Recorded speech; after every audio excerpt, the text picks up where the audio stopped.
Mummy जी, चाय ले लीजिए। अरे कलमुही, तेरे हाथों से तो चाय पीते हुए भी डर लगता है, कहीं इससे तेरा रंग मुझ पर ना चढ़ जाए।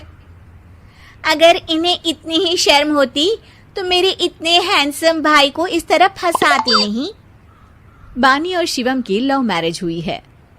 बानी के ससुराल में उसकी ननद और सास हैं, जिन्हें अपने गोरे रंग पर बहुत गुरूर होता है, जिस वजह से वो बानी को सिर्फ उसके सांवले रंग की वजह से नापसंद करती है और हमेशा उसे ताने सुनाती रहती हैं। बानी उनकी सभी जली कटी बातें सुनकर चुपचाप वहां से चली जाती है। तुम माँ और छोटी को कुछ बोलती क्यों नहीं? मम्मी जी बड़ी हैं, हर छुटकी ना समझ, इस तरह उन्हें उल्टा जवाब देना सही नहीं। मेरी जिम्मेदारी उनकी सेवा करना है, जो मैं पूरे दिल से हमेशा करती रहूंगी।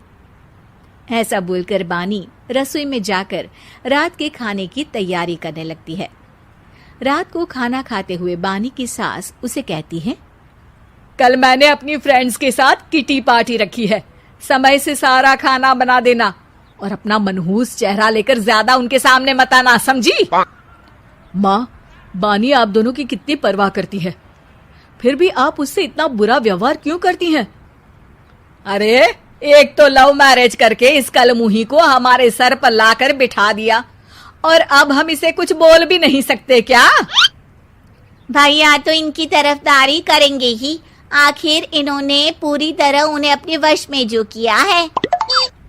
जिसे जो करना है करे, बस कल मेरा सारा काम समय पर हो जाना चाहिए।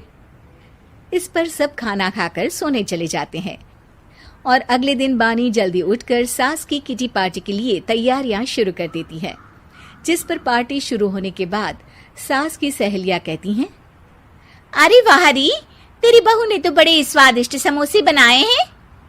हाँ भाई, रंग कैसा भी हो, खाना बनाने में बिल्कुल अन्नपूर्णा है।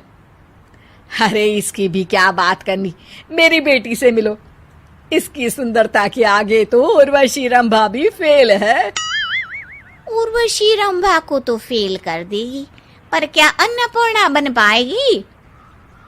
अरे इसे काम करने की क्या जरूरत, उसके लिए बानी है तो, और मैं तो इसकी शादी भी किसी नौकर चाकर वाले घर में ही करूंगी।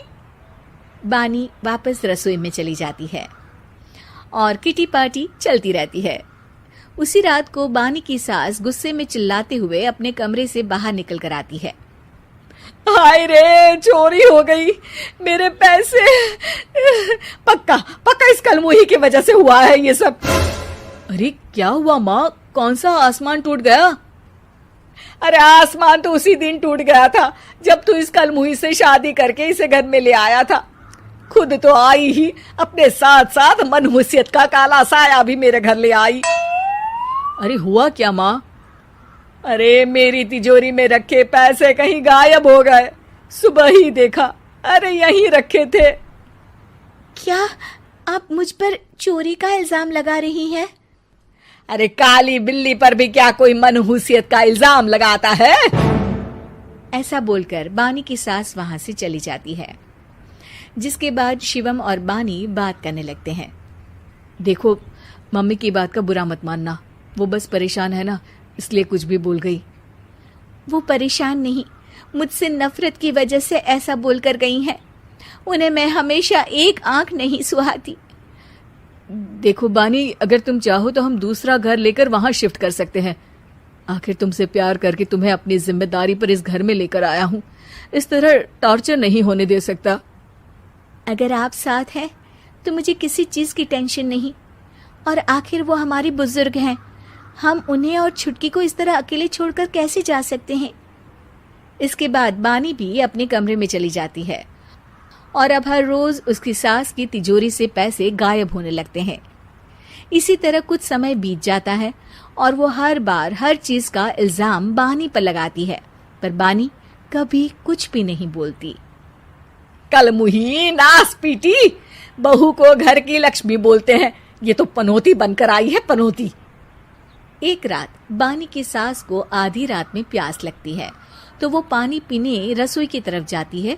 तभी उसे अपनी बेटी के कमरे में कुछ आवाज सुनाई देती है। हाँ हाँ, मैंने मम्मी की तिजोरी से हर रोज थोड़े थोड़े पैसे निकाल कर हम दोनों के लायक खूब पैसे इकट्ठे कर लिए हैं। और मम्मी आज तक उस सब के लिए भाभी को ही जिम्मेदार समझती है। तुम बस जल्दी से आकर मुझे यहाँ से ले जाओ और हम कहीं दूर जाकर शादी कर लेंगे। मम्मी को कुछ पता नहीं चलेगा, सब मुसीबत खत्म।